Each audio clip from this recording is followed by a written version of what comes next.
Samantala, personal naman na binisita ni Hideyuki Ohashi, ang promoter at manager ni Naoya Inoue, ang open training session ni Junto Nakatani sa Sagamihara City ngayong April 23 kasamang 4 pang trainers. Masusing pinanood ng Ohashi ang bawat galaw ng banta sa trono ng kanyang alaga. Ayon kay Ohashi, kitang-kita sa muscle development ng mga binti ni Nakatani na dumaan ito sa matinding ensayo. Bagamat 3 rounds lang ipinakita ni Nakatani, 1 round bawat isa para sa shadow boxing, meat work at sandbag. Pero sapat na ito para kabahan ng kampo ng monster. Malaki siya at matangkad. Ang kanyang mga suntok, lalo na ang kanyang right at left straight at left uppercut ay nakakatakot, aniya ni Ohashi. Sa kabila ng paghanga sa kondisyon ni Junto Nakatani, nagpakitang gilas din ng psychological warfare itong si Hideyuki Ohashi nang tanungin tungkol sa nauna niyang payat na alam niyang 90% na gagawin ni Nakatani.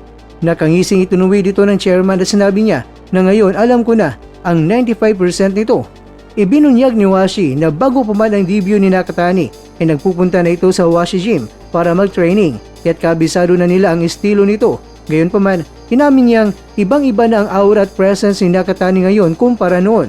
Tiniyak niya na kapwa na sa 100% ang kondisyon ng dalawang mga boksingero pagtapak sa lona sa Tokyo Dome sa May 2.